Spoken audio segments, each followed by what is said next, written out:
नमस्कार. आज सायंकाळच्या झटपट 25 बातम्या. निर्यातबंदी कायम ठेवल्याने कांदा उत्पादकांच्या डोळ्यात पाणी, निवडणुकीनंतरच निर्णय शक्य. देहूत तुकोबांच्या दर्शनासाठी लोटला जनसागर. 375वा तुकाराम बीज सोहळा साजरा. दौंडला भुसार मालाचे भाव स्थिर, तर पालेभाज्या तेजीत.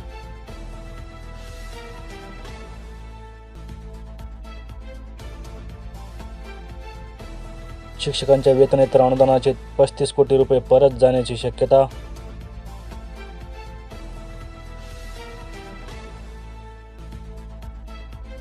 पाच कोटींची पाणीपट्टी थकली. अंबाजोगाईचा पाणीपुरवठा रात्री बंद आणि सकाळी सुरू.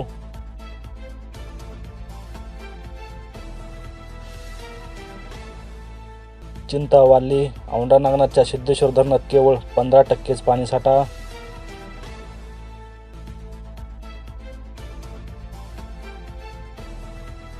सालगाड्यांचे पॅकेज 1,60,000 रुपयांवर. सालगडी ठेवूनही शेतकरी शेतातच.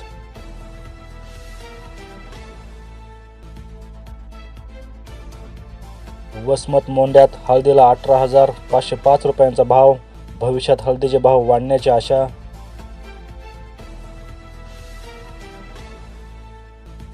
सीताफळात घेतले टरबूज, मिरचीचे पीक. कमी खर्चात मिळवले चांगले उत्पादन.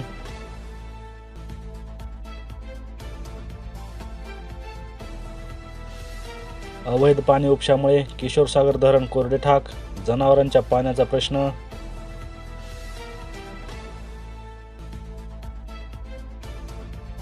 माळरान जमिनीवर बागायती पिकांचा पॅटर्न.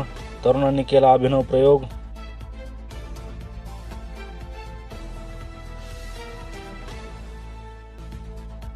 नाफेड NCCF-कडे कांदा उत्पादकांना पूर्व नोंदणी आवश्यक.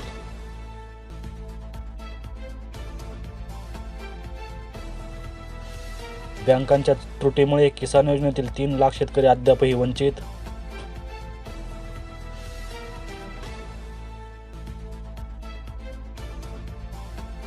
बँकेतून तहसील कार्यालयात किती हेलपाटे मारल्यानंतर अनुदान मिळणार, शेतकऱ्यांना प्रश्न.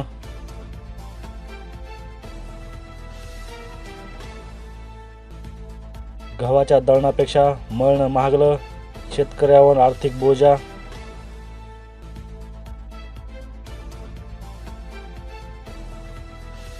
पावसाअभावी रब्बी हंगाम हातचा गेला. विहिरी प्रकल्प कोरडे ठाक. काठी तुळजापूर मंडळात तीव्र दुष्काळ.